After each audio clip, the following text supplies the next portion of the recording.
The crowd screamed as the dragon's jaw cracked open.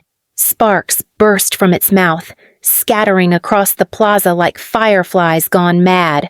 Someone shouted for the music to stop, but it was too late. The left wing twisted with a metallic groan, and the great sculpture I had designed began to tilt, slow and sick like a wounded animal.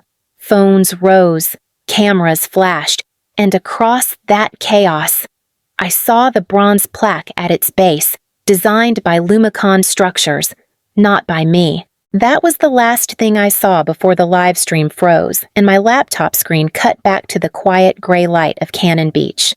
The cafe around me smelled of salt and burnt espresso. I hadn't even finished my first sip when the email came in.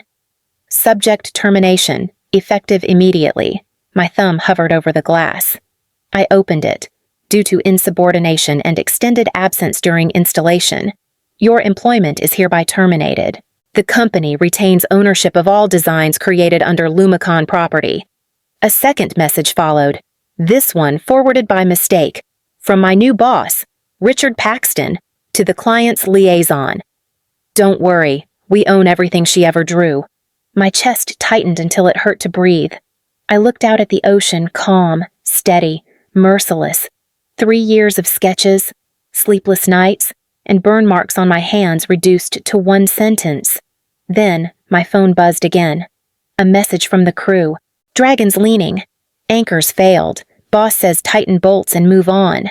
My body went cold. That sculpture weighed nearly 5 tons. I could picture every weld, every stress point. I knew what came next if they didn't stop. I opened my laptop, every keystroke sharp as a heartbeat, to the plaza. As author and copyright holder of the licensed design, I revoke all installation approvals effective immediately. Public access should be restricted. To Richard per your notice. My employment ends now.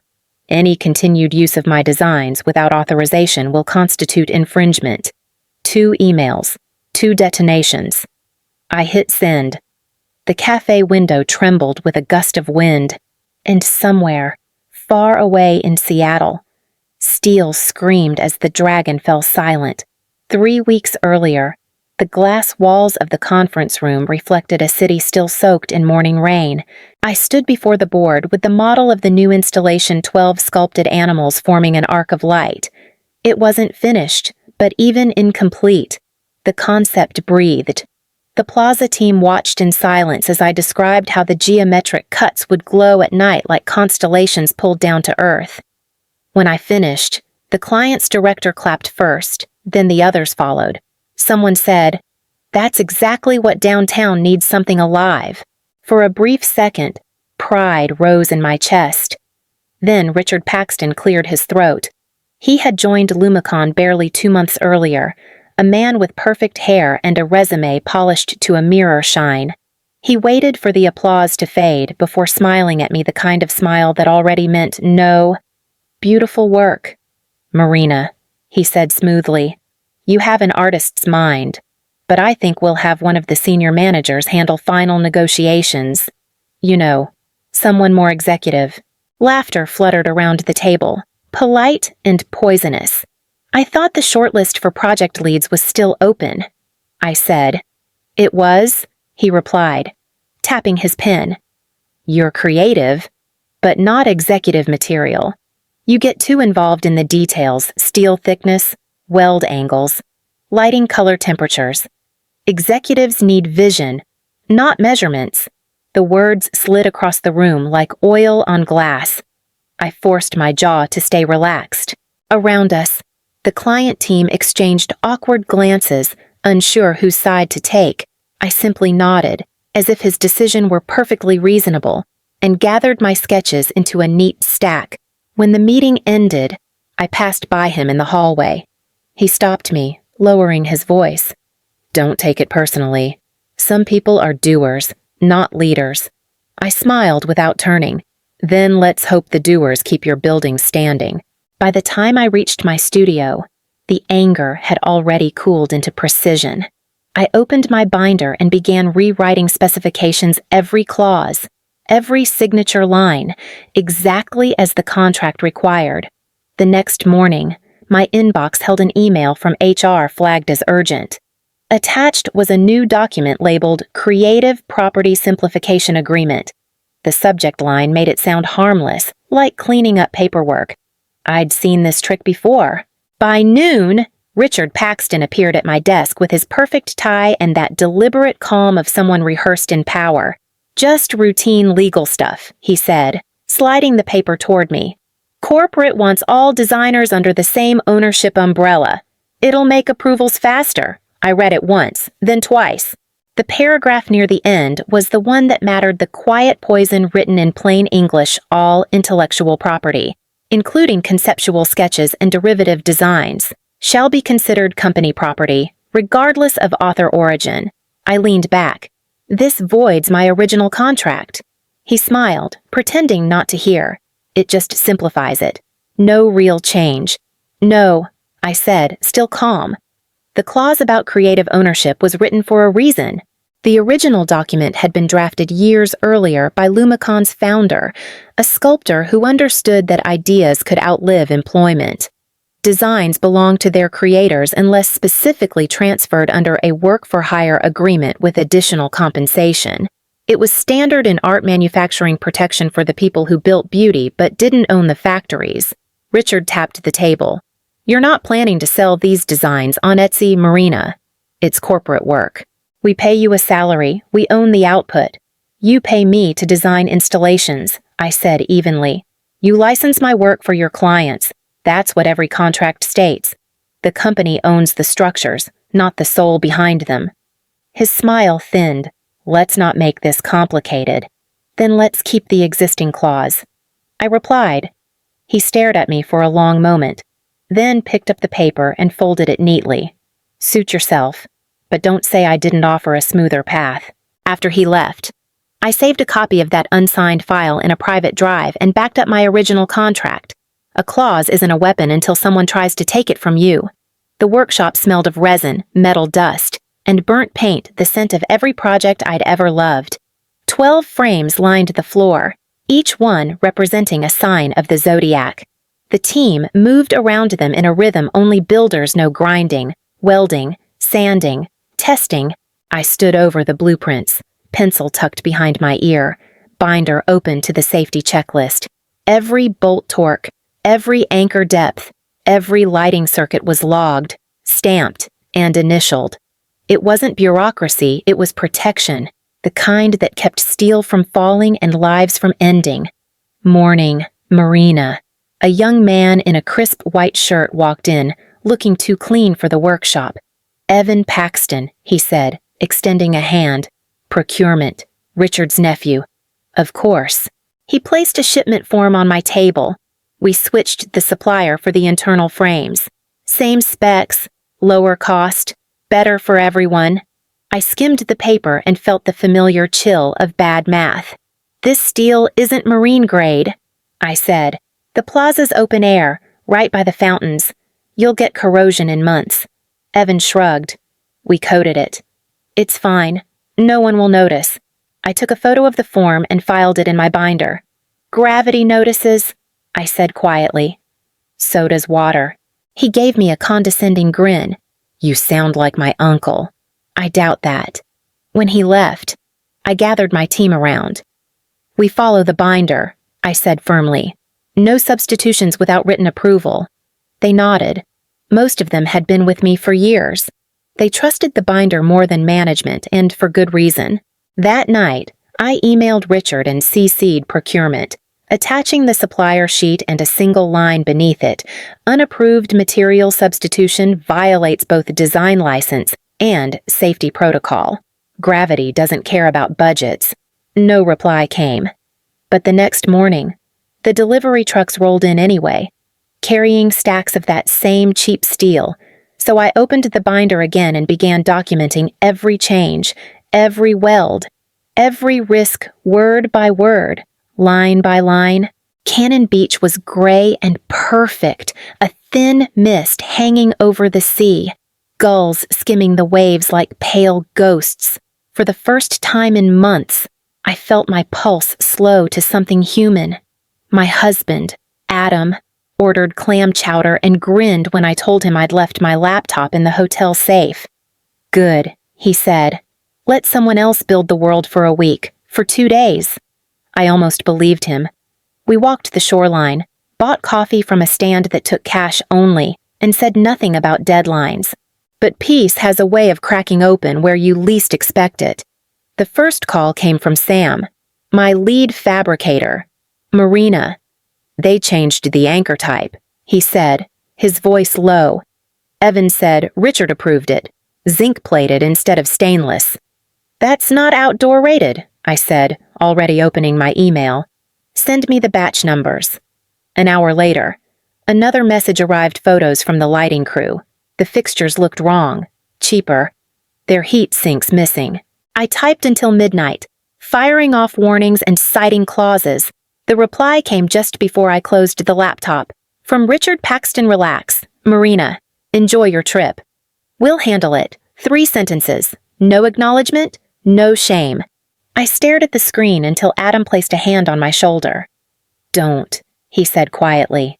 "You can't fix everything from here." But 3 nights later, my phone buzzed again, a picture from the plaza. The dragon stood completed under bright lights, its copper scales shining like wet coins. From a distance, it looked magnificent. Then I zoomed in. The neck was leaning, just slightly, but enough that I could see the stress on the lower plates. The LED strips flickered in uneven rhythm. Too hot, too bright. "Looks like they finished ahead of schedule," Sam texted beneath the image. "But it doesn't look right." I sat there in the dark hotel room, listening to the ocean slam the shore. The sound reminded me of steel under pressure, beautiful, dangerous, seconds from giving way. The email arrived just after sunrise. My husband was still asleep, the curtains barely glowing with coastal light. I'd been staring at the photo of the dragon again, that tilted neck haunting me when the notification appeared. Subject: termination. Effective immediately. I opened it, expecting another update or request for clarification. Instead, a block of text from Human Resources filled the screen. "Due to insubordination, obstruction of project workflow, and job abandonment during a critical installation phase, your employment with Lumicon Structures is terminated effective immediately. Your conduct has jeopardized company-client relations. The plaza has been informed." Below it, a CC list including the plaza's operations manager, the procurement team, and, of course, Richard Paxton. My name sat exposed among them like an afterthought. For a moment, I couldn't move. Then I exhaled, slow and steady, letting the anger bleed out of my fingertips. My first instinct was to call Sam, to shout, to fight. But shouting only drowns you faster. I reached for my laptop instead. In my personal drive sat a folder marked Licensing Agreements, a digital vault of every design I'd ever created for Lumicon. Clause 4. 2 was clear. The company holds a limited license to reproduce the designer's work solely under her supervision and written approval. Without me, that license ended. I drafted my first message to the plaza. As the author and copyright holder of the Zodiac Plaza designs, I confirm that Lumicon's current modifications have not been approved under the active license. Please ensure public access is restricted until compliance can be verified. Then the second, to Richard. Per your termination notice, my employment concludes immediately. Any further installation or display of my designs without authorization constitutes infringement under the license agreement. 2 emails, short, cold, exact. I reread them twice, checked every comma, then pressed send. The ocean roared outside, low and endless. I closed my laptop and stared out at the horizon until the light shifted from gray to gold. Somewhere in Seattle, someone would open those messages and realize the moment they fired me, they'd also erased their legal right to everything I'd built. The first call came less than 24 hours after I hit send. A woman introduced herself as Laura Singh, counsel for the plaza's operations team. Her voice was careful, professional, the tone people use when they realize a storm is bigger than they thought. "Ms. Hale," she said, "we've reviewed your contract and your emails. We need to confirm the scope of your copyright. Were you the original author of all 12 sculptures? Yes, I said. All designs, structural layouts, lighting schematics, and finish specifications originated from me. A short pause. Would you be available for a site inspection? We'd like an independent assessment. I named my consulting rate the same number I used when Lumicon subcontracted me for technical reviews. She didn't argue. We'll cover travel and accommodation, she said. 2 days later, I was back in Seattle. The plaza looked magnificent from a distance, the kind of beauty that deceives until you walk close enough to hear it breathe. At dawn, the air was sharp and wet. The dragon loomed over the square, mist curling around its spine. Up close, the truth showed itself. Rust-colored streaks bled from bolt holes. The anchor plates were pitted, already blooming with white corrosion. The welds looked rushed, uneven, with spots where paint hid sloppy joints. The rabbit's ear twitched too fast, its motor straining against a misaligned bracket. And the light fixture's wrong model. Wrong wattage buzzed with heat. I felt the hum through my gloves. I opened my binder and began taking notes. The same habit that had once made me too detailed for leadership. Each defect, each substitution, each risk point was logged and photographed. By noon, I'd drafted a brief, signed it, and handed it to Laura. Her eyes scanned the final paragraph twice. Within hours, the plaza issued an internal order, public access suspended pending compliance review. Security tapes cordoned the area. Maintenance crews covered 3 of the sculptures with gray tarps. From across the street, I watched the tarp ripple in the wind. The dragon's tail flickered once beneath it, a silent confession in steel and light. The meeting took place in a glass conference room overlooking the plaza. Through the window, the covered sculptures sat in silence, gray tarps fluttering in the wind like ghosts waiting for judgment. Richard Paxton was already there when I arrived, a sheen of sweat just beginning to show under his collar despite the air conditioning. Beside him sat a man in a dark suit, Daniel Moore, the owner's representative. Across from me was Elias Tran, an old friend from college and now a corporate attorney who preferred facts over theatrics. Richard didn't wait for introductions. "You've cost this company thousands," he began. "The plaza's furious. You sabotaged the installation to make us look incompetent." Elias leaned forward, voice calm. "Before accusations continue, perhaps we should review the documentation." I slid a thin folder across the table, printed contracts, time-stamped emails, chat logs from the workshop team. The top page was the safety clause, highlighted in yellow. No modification of structural or electrical components without written authorization from the project designer. Daniel scanned the page, his expression tightening. "These are legitimate," he asked quietly. "They're copies from Lumicon's shared drive." I said, "Every message between Richard and me about material substitutions and safety warnings is attached." Richard tried to speak, but Elias was faster.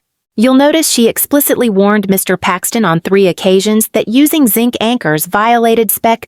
His written response was, "Clients can't see inside." Silence hung for a long moment. Daniel set the papers down carefully. "I think we can all agree that continued use of these designs requires proper authorization." I nodded once. "Here's what I propose. A renewed license under my oversight, paid consulting for corrective work, and an apology letter clarifying that my termination was a miscommunication. Otherwise, we proceed with an infringement claim." Richard's chair scraped the floor. "You're extorting us," he snapped. "No," I said evenly. "I'm protecting my work and your reputation."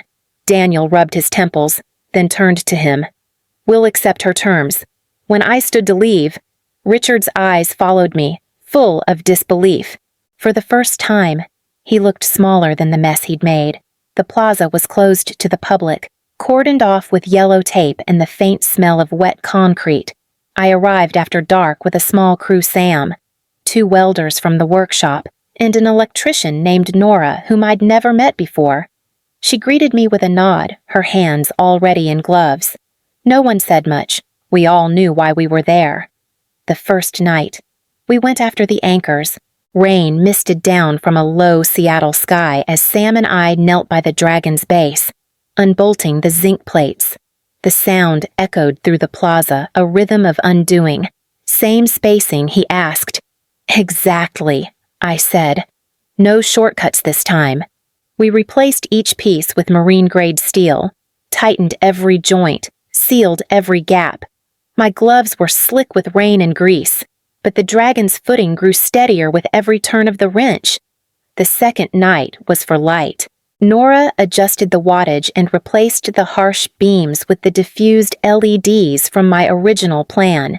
When she flipped the circuit back on, the dragon's body glowed softly, not glaring white, but warm amber, like breath through silk. The rabbit's ears twitched again, this time with smooth, even motion. On the third night, we tackled the spine. The welds had warped slightly from tension, forcing the whole frame to lean. Sam climbed onto the scaffold, torch in hand, while I steadied the joint below. Sparks rained down like fireflies, hissing against the wet pavement. When the last seam cooled, we stepped back together. The dragon stood level again, its curve balanced, its posture proud. By dawn, the tarps were gone. The plaza lights dimmed with the rising sun, and the installation came alive in color gold, crimson, jade. Commuters slowed as they passed, phones lifting, smiles breaking through the morning chill. Someone whispered, "It's perfect now." I didn't answer. I just looked up at the creature I'd built twice, once in steel, once in silence, and felt the quiet click of something locking back into place inside me. 2 weeks after the plaza reopened, I got the news in the least dramatic way possible, an email forwarded by Sam. The subject line read, "Leadership change, effective immediately." Richard Paxton had been removed for ethical violations and procurement misconduct. Evan's name disappeared from the vendor list the same day. There were no apologies, no headlines, just silence, the kind that comes after something heavy finally stops rattling. A week later, Lumicon's owner, Daniel Moore, asked to meet for coffee. He looked tired but lighter, the way people do when the weight of denial lifts. "Marina," he said, "we'd like you to come back. Creative director, full authority over design." I stirred my coffee and smiled. "You once had someone who did that job for free," I said softly. He nodded. "Then what would make you say yes now?" "Nothing," I replied. "I'm not executive material. I'm independent material." He laughed, maybe from relief, maybe from guilt, then extended his hand. "Whatever you build next, we'd like to collaborate." Months passed, and I kept my word. I registered Hale Formworks, a small design studio with a 2-room office overlooking the Sound. I hired Nora as lighting consultant and Sam as lead fabricator. The workshop smelled of metal and rain again, and for the first time, it belonged entirely to me. The first project that came through the door wasn't new at all. It was a maintenance renewal for the Zodiac Plaza installation. I walked down there at dusk to check the work. The crowds had returned. Children posed under the dragon's wings. Couples took selfies beside the tiger's glowing stripes. At the base of the main sculpture, a new bronze plaque had been added. The engraving caught the light. Simple and quiet. Design by Marina Hale. I ran my fingers over the letters, feeling their cool weight. The dragon's lights pulsed softly beside me, every breath steady, every seam true. The city hummed around us, glass, wind, and steel moving in perfect rhythm, and for the first time, I felt that I had built something that would never need permission to stand.